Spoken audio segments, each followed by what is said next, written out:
Happy Tuesday, Maverick Traders. This is Reinhold. It is January 20th. Hopefully everyone had a great long weekend. But boy, a lot of news happened. Let's jump into it. In this session, we're going to talk about that news. We're going to talk about how it changed a lot of technical analysis out there. And I've got some setups for you. 2 bears, 1 bull today. Disclaimer.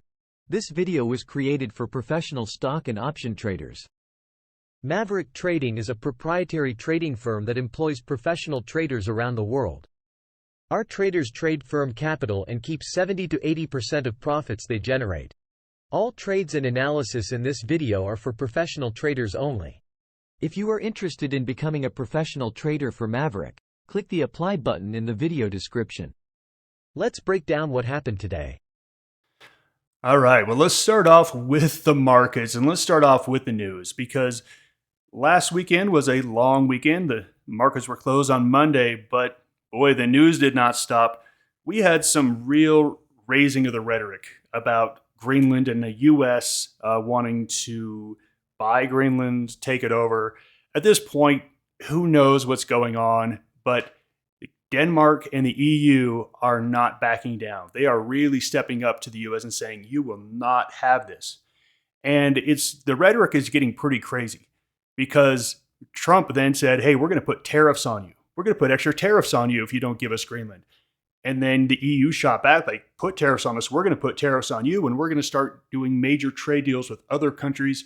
So basically, the markets are back to the trade war. Remember where we were back in March and April of last year in the middle of the trade war? Now, look, it's not a global trade war, so it's not going to be as big of a deal. But there's a famous saying in the markets. Bull markets don't die from old age. They get shot. What they're saying is they don't die just because they went up so long. Usually something changes.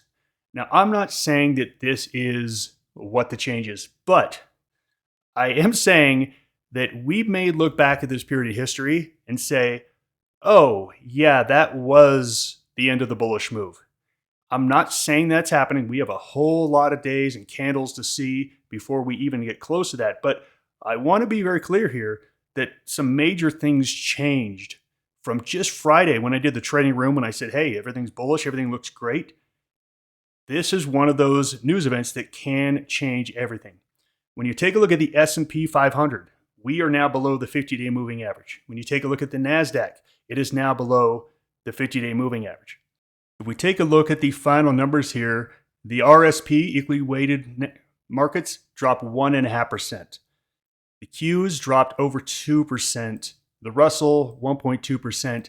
And you can see gold had a nice jump in a risk-off move. People are buying gold because they're worried about trade wars. That's been happening all year long. They're worried about inflation and trade wars. So there you go. Gold has been the safe haven. When we take a look at the advanced decline line, it wasn't a horrible day. 71% of all stocks went down. Usually when you get bottoms, you get 80 to 90% in these real flush out days. So I'm looking at this saying, okay, it was bad, but was it a flush out where you get margin liquidations? It wasn't a flush out. So let's go in and take a look at the chart. And we're going to take a look here at the RSP. And this is where we've been saying, if you take a look at the S&P, where now 11 stocks contribute to 40% of the return. If those 11 stocks are terrible, it's going to look like the market's terrible. So we shifted to the RSP, equally weighted S&P 500. We've been talking about how much better the, quote, normal stock is performing than the AI tech trade. And you can see here, when we take a look at this chart, yeah, this isn't a pretty candle. There's no way to tell that this was going to happen. I mean, on Friday, look, that's a perfectly fine spinning top here on Friday. That's still a bullish candle. The news came out of nowhere. And here we are, back to the 20-day moving average. But we have not broken any key levels of support in the RSP. So looking at the RSP, it still looks like this is just a pullback. The problem is when we go into other markets, it's looking pretty dicey. So this is the Qs. The Qs never were able to break out to new highs. And here we are. This candle's pretty atrocious. We gapped down, we rallied, but then we came all the way back down to close near the lows, indicating that we probably have some lower movements happening in these Qs, which means it's going to drag down the rest of the market. So I'm looking at least another day or two of selling. It's what looks like it's most likely. We can see that it was hit across the board, but look at the big names. These big, huge mega cap companies. Now that's a huge part of the market. Outside of that, look at healthcare. Healthcare did pretty good. Look at consumer defensive. That got upgraded last week from a 0 to a +2. It looks pretty good. Energy was one of our favorites. It looked pretty good. So there were still some parts of the market that did okay, but the large cap tech got hit. Financials, I mean, take a look at financials. That's just a sea of red. So financials did not do well whatsoever. So overall, where's the market? The market's at a +2. We were at a +3, so we're back into a +2. This is, again, the outlook for the RSP, the normal stock market. What's my score for the Qs? It's a -1 or a -2. So I'm actually more bearish on those than I've been in a very, very long time. But I still think the normal average market is okay. The big question is, which one of those is true? Are the large cap tech going to bounce back and match the normal market? Maybe.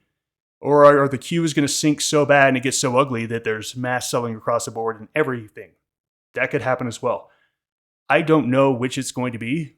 And that's the thing as a trader. I could give you my opinion. I could give you my thoughts and feelings. But guess what? I've been wrong on those many times over the past almost 30 years. I'd much rather just give you the technicals. The technicals are deteriorating a little bit. The technicals were already deteriorating in the high-tech and AI trade for months, which we've been pointing out. So you shouldn't have been long those. You have to take a look at this and say it's likely a pullback until it shows it's not. So let's take a look at some potential trades. I'm a little bit wary of longs here, but I wanted to find stuff that was clearly outperforming the market. And this here is USA Rare Earths. So this is in the materials sector. This is something that, frankly, it probably gets helped by the war in Greenland. Again, I shouldn't call it the war in Greenland because it's so far from that. But one of the reasons why the Trump administration wants Greenland is for rare earths. So if all of a sudden rare earths are looking to maybe be a little bit more scarce or fought over, it helps the stocks. You can see we had a nice little breakout. Now look, I would have loved to have closed at the high of the day. It didn't. And we didn't quite clear out of this resistance in here. Okay, but everything in this looks bullish. We've got moving averages that are crossing, now starting to move higher for the first time in months. We got a little breakout here. I like this one quite a bit. I think this thing can go easily to 22. I'm not saying you have to be that aggressive. You could easily just do a 1920. You're going to pay like 35 cents for that. You've got 65 cents of upside. That's a nice 2-to-1 risk-reward ratio. If you want to get more aggressive, then I think a 2022 vertical spread, give it 3 weeks out. And again, this is either going to pop and run or it's not. But I think the risk reward looks really nice here. On the short side, I was also looking at Kohl's, KSS, and they look pretty similar. These companies had a huge rally and a huge short squeeze. A lot of these companies are heavily shorted. Things like Kohl's, because these companies have been in decline for a long time. Huge short squeezes off of some better than expected earnings. And you can see we went from $65 up to $135. And then again, we had news. I don't know what the news is, and I don't care what the news is.